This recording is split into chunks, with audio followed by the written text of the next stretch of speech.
Hello students, welcome to maths YouTube channel. और बच्चों, आज हम लोग फंक्शन को आगे पढ़ेंगे और क्या पढ़ने वाले हैं, kinds of function.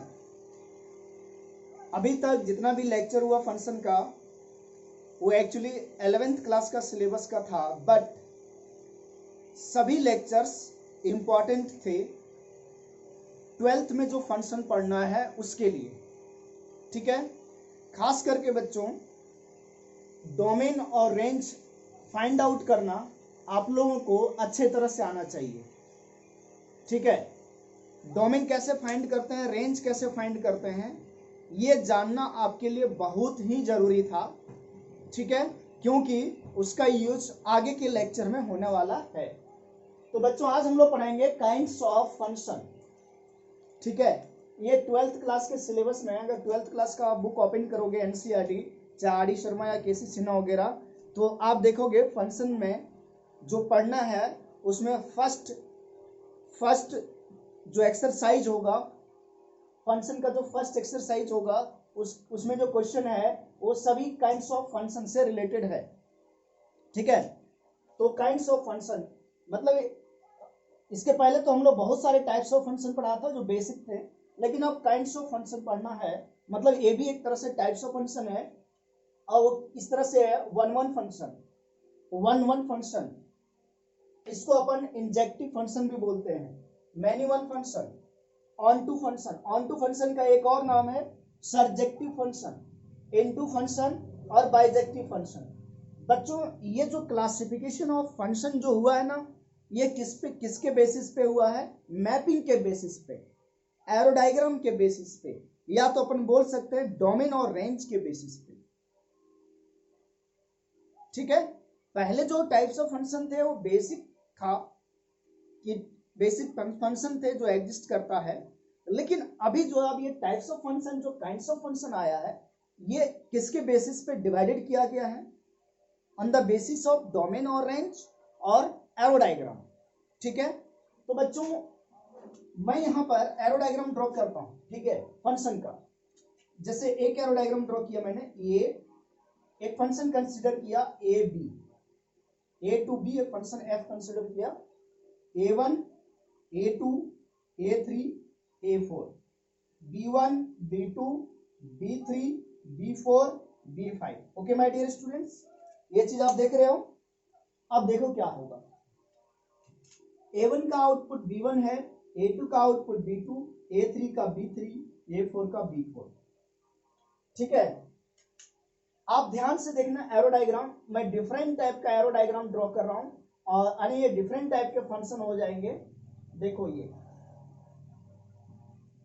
a1 a2 a3 a4, ठीक है, b1 b2 b3 b4 b5।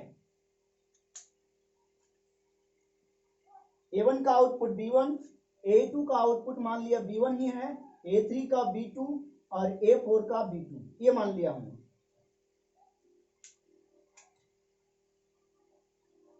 A और ये set B, function is defined from A to B, this is F। A1 A2 A3, B1 B2 B3।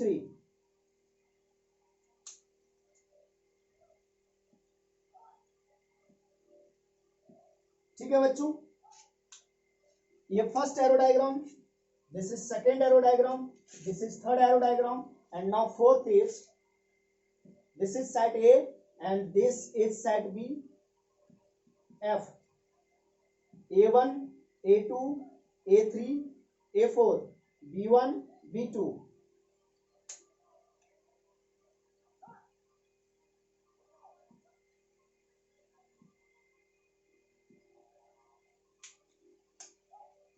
Fifth number,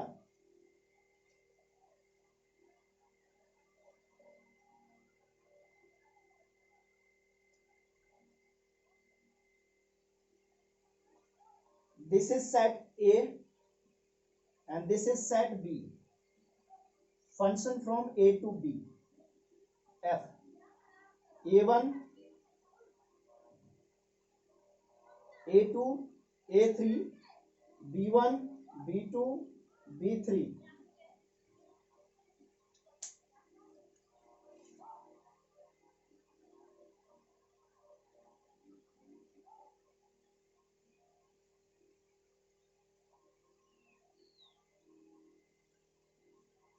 okay my dear students, आप एक काम करो, बस इसको नहीं ड्रॉ कर पाए 5 नंबर को छोड़ दीजिए, अभी बस 4 तक डिस्कस करना। यहां पर आपको 4 एरो डायग्राम दिख रहा होगा और ये चारों एरो डायग्राम में कुछ ना कुछ डिफरेंस है। देखो इसमें क्या है, इसमें क्या है कि डिफरेंट इनपुट का आप लोगों को पता है, इधर जो रहता है उसको अपन इनपुट बोलते हैं, यानी कहने का मतलब डोमेन, यू नो। और आउटपुट क्या होता है, जो इनपुट रखने से मिलता है। तो आप इधर देखो कि डिफरेंट एलिमेंट का यानी डिफरेंट इनपुट का डिफरेंट आउटपुट है, डिफरेंट इनपुट का डिफरेंट आउटपुट है। या तो अपन ऐसे बोल सकते हैं कि सेट ए के डिफरेंट एलिमेंट, सेट ए के डिफरेंट एलिमेंट का आउटपुट सेट बी में डिफरेंट डिफरेंट है। फर्स्ट एरो डायग्राम में ये चीज देख रहे हो। और एक चीज और क्या देखा कि यहां पर एक एलिमेंट छूट गया। ओके, सेकेंड एरो डायग्राम में देखो कि यहां 2 एलिमेंट का सेम आउटपुट है, इसी तरह 2 एलिमेंट का सेम आउटपुट है। यहां भी कुछ एलिमेंट छूट गए हैं। आगे देखो, डिफरेंट एलिमेंट का डिफरेंट आउटपुट है, लेकिन इधर कोई भी एलिमेंट नहीं छूटा। इसमें देखो डिफरेंट एलिमेंट, ये 3 डिफरेंट एलिमेंट है, लेकिन ये तीनों डिफरेंट एलिमेंट का सेम आउटपुट B1 है और इधर एक भी एलिमेंट नहीं छूटा है। तो ये चारों एरो डायग्राम में, चारों मैपिंग में कुछ डिफरेंस नजर आ रहा है आप लोगों को। अब इसी के बेसिस पे, ये एरो डायग्राम के बेसिस पे ही देखो फंक्शन डिफाइन कैसे होगा। 1-1 फंक्शन, 1-1 का मतलब क्या हुआ, सेट ए से सेट बी कोई भी फंक्शन डिफाइंड होगा, ए टू बी डिफाइंड होगा, इनपुट से ए टू बी डिफाइंड होगा कि नहीं। सेट ए में जो रहेगा उसको इनपुट बोलते हैं और आउटपुट कहाँ मिलता है अपने को, सेट बी में मिलता है। 1-1 का मीनिंग हुआ एक का एक आउटपुट, एक का एक आउटपुट, एक का एक आउटपुट, एक का एक आउटपुट, एक का एक आउटपुट। तो ये जो एरो डायग्राम हो गया, ये कौन सा फंक्शन का हुआ, 1-1 फंक्शन का। इसमें देखो, देखो बच्चों, एक से ज्यादा लोग रहते हैं तो हम लोग क्या बोलते हैं, बहुत सारे। अगर एक से ज्यादा 2 भी रहा या 3 भी रहा या 4 भी रहा तो हम बोल सकते हैं उसको बहुत सारे। तो यहां पर देखो 2 एलिमेंट का सेम आउटपुट है और 2 एलिमेंट को अगर अपन बोले मैनी, 2 एलिमेंट को मैनी बोले तो बताओ ये मैनी पर्सन का एक ही आउटपुट है, मतलब many to one, many to one, तो मैनी 1 फंक्शन हो गया। ये एरो डायग्राम किसका हुआ, मैनी 1 फंक्शन का, ठीक है, मैनी 1 फंक्शन। आप यहां पर क्या देख रहे हो कि डिफरेंट एलिमेंट का डिफरेंट आउटपुट है, मतलब एक का आउटपुट एक है, A2 का भी आउटपुट एक ही है, A3 का भी एक ही है। तो एक तरह से ये 1-1 फंक्शन है, लेकिन ये भी 1-1 है, ये भी 1-1 है बच्चों, दोनों 1-1 फंक्शन है, इसमें कंफर्म है हम लोग। लेकिन एक चीज देखो, ये दोनों एरो डायग्राम में, ये दोनों एरो डायग्राम में डिफरेंस है। और वो डिफरेंस क्या है कि सेट बी में जो एलिमेंट है वो सभी आउटपुट नहीं है, ये छूट गया है, जबकि यहां पर एक भी एलिमेंट नहीं छूटा है। तो ऐसे फंक्शन है ना, ऐसे फंक्शन को क्या बोलेंगे।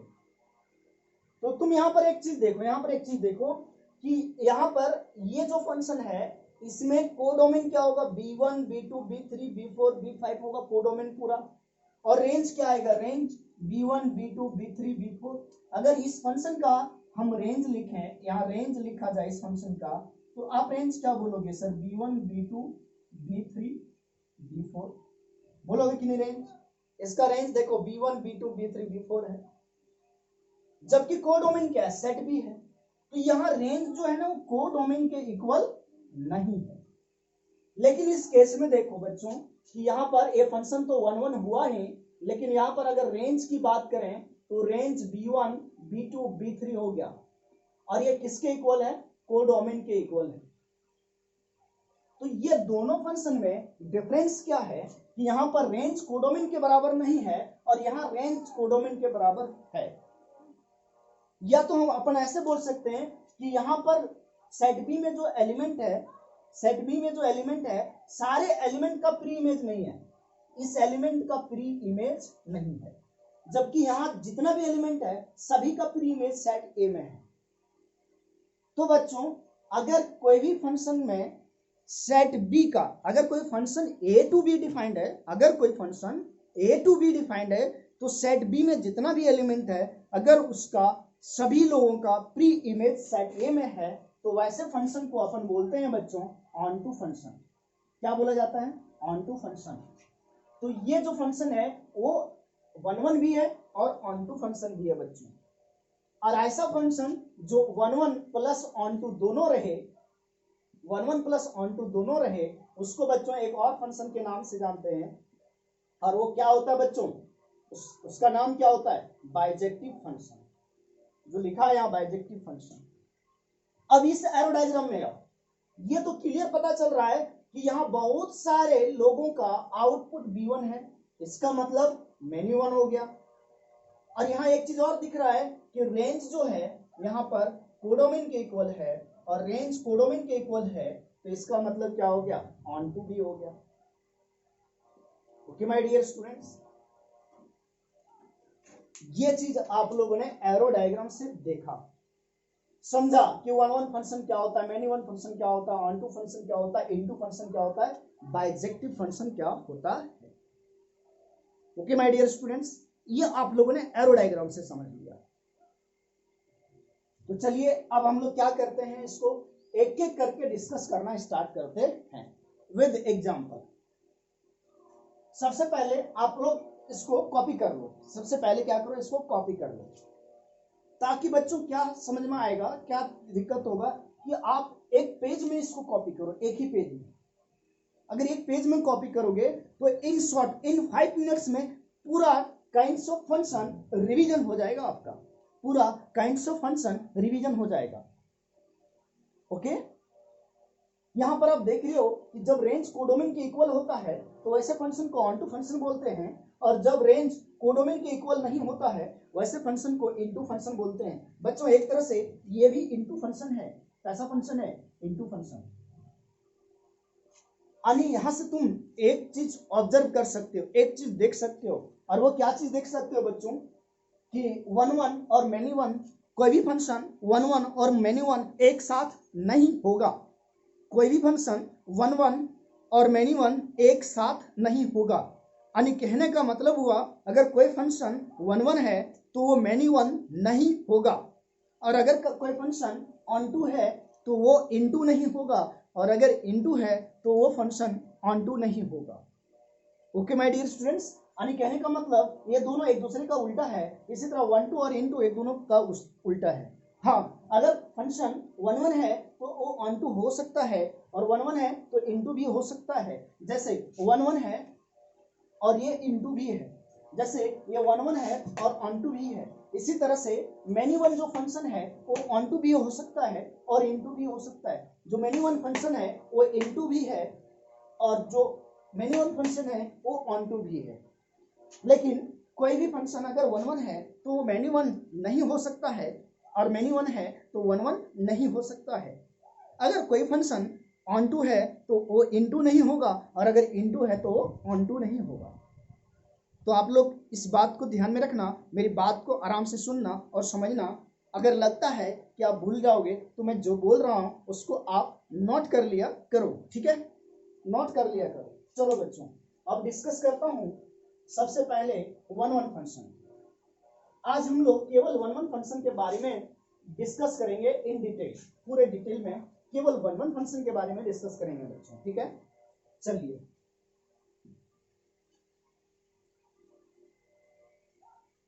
तो अगर मैं परिभाषा लिखूं तो क्या लिखेंगे? या function f defined from a to b is said to be is said to be 1 that is injective if different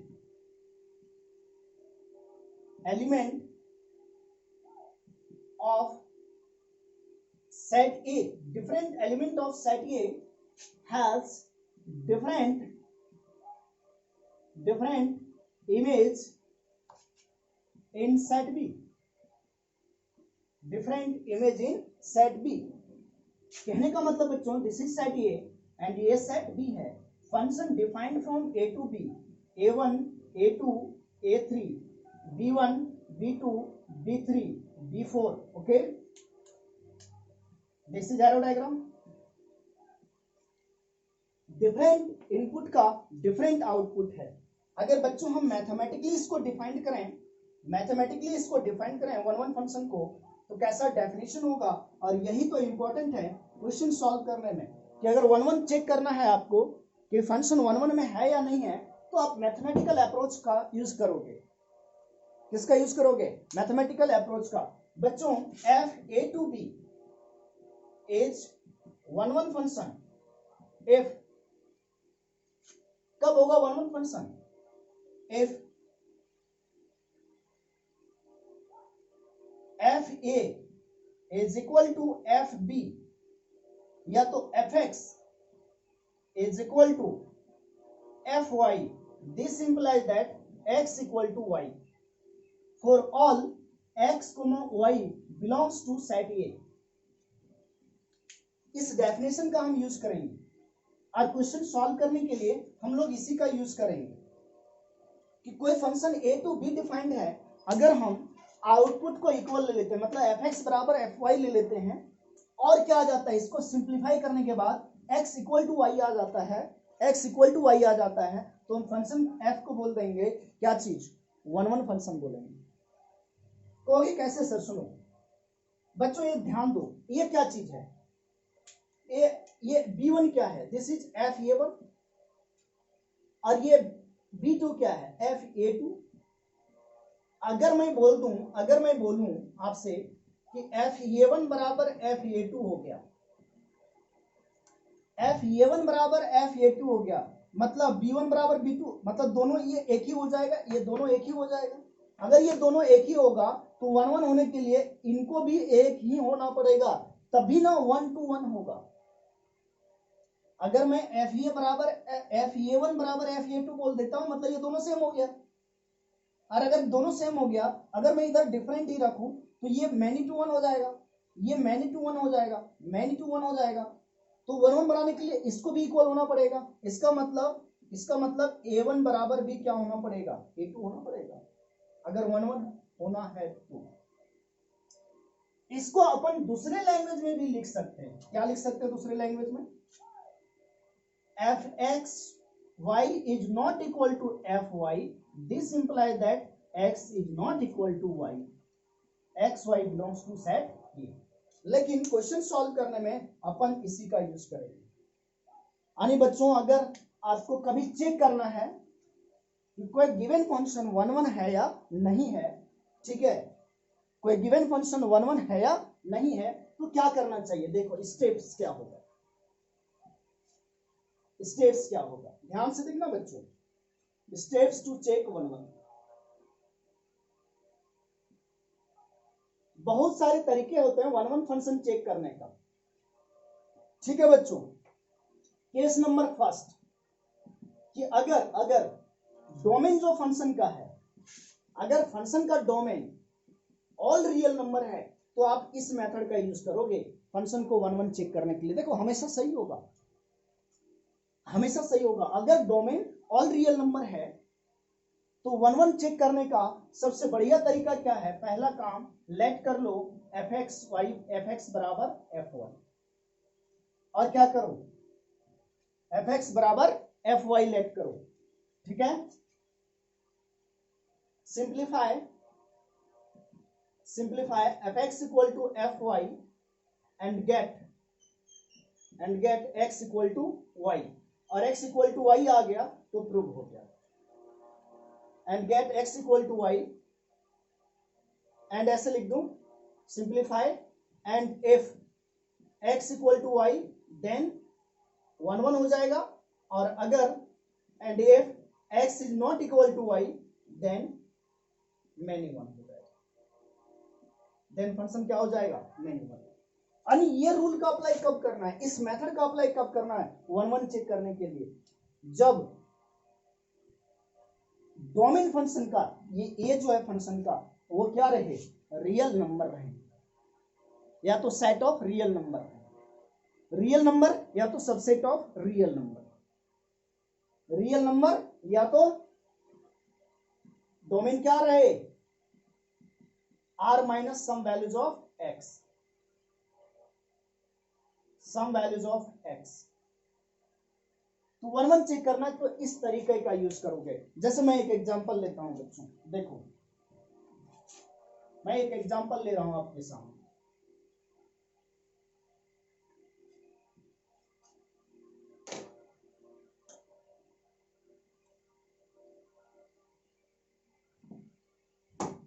जैसे बच्चों एक फंक्शन डिफाइंड है r to r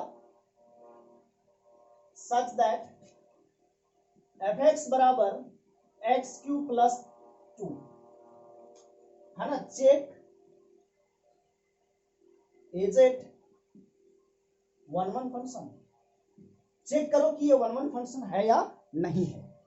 okay my dear students, तो बहुत ही आसान काम है कि गिवन जो फंक्शन है वो क्या गिवन है, function fx equal to x cube plus 2, और बच्चों यहां पर x जो है बिलोंग्स टू रियल नंबर। ये बहुत जरूरी है, इसलिए तो मैं फंक्शन पढ़ाया, आपको जानना जरूरी है बच्चों कि ये टू बी अगर फंक्शन डिफाइंड है तो ये होता है हमारा डोमेन और ये होता है हमारा कोडोमेन। और डोमेन क्या होता है बच्चों, x की वैल्यू को डोमेन बोलते हैं। तो देखो यहाँ डोमेन क्या है, r, मतलब x बिलोंग्स टू r, और अगर डोमेन अपना r है तो हमको अगर 1 1 प्रूव करना है तो इस स्टेप को फॉलो करेंगे। सबसे पहला काम क्या करेंगे बच्चों, fx बराबर fy मान लिया। बच्चों देखो fx का वैल्यू है x cube plus 2 equal to, और यहां बच्चों ध्यान रखना है x और y दोनों बिलोंग करेगा किससे, रियल नंबर से। दोनों किससे बिलोंग करेगा, रियल नंबर से। यहां y है बच्चों, देखो f के गोद में x था तो यहाँ x था, f के गोद में कौन आ गया, y, तो यहाँ क्या हो जाएगा y क्यूब प्लस कितना, बच्चों ये 2 2 कैंसिल हो गया, क्या दिख रहा है आपको, x cube equal to y cube. दोनों तरफ क्यूबिंग कर लें, क्यूब रूट ले लूं दोनों तरफ, टेकिंग क्यूब रूट लिया बच्चों, तो इधर क्या आ जाएगा x और इधर क्या आ जाएगा y। देखो fx बराबर fy लेके चला और क्या मिल गया, x equal to y। Hence हम क्या बोलेंगे कि गिवन फंक्शन जो है fx equal to x cube plus 2 for all x belongs to real number is 1 1। तो आपने क्या सीखा बच्चों कि अगर डोमेन फंक्शन का रियल नंबर है या सबसेट ऑफ रियल नंबर है तो 1 1 चेक करना है, तो आप कौन सा स्टेप फॉलो करोगे, fx बराबर fy ले लोगे और सिंप्लीफाई करने के बाद अगर x बराबर y आ जाता है तो 1 1 फंक्शन हो जाएगा। ओके बच्चों, नेक्स्ट टेक्निक आपको नेक्स्ट क्लास में मैं बताऊंगा कि 1 1 फंक्शन जब डोमेन ऑल रियल नंबर नहीं होगा तब कैसे चेक करते हैं, और नेक्स्ट क्लास में ये भी बताऊंगा कि 1 1 फंक्शन ग्राफिकल मेथड से कैसे चेक करते हैं। तो वेट कीजिए नेक्स्ट क्लास का। ओके माय डियर स्टूडेंट्स, चलो थैंक यू।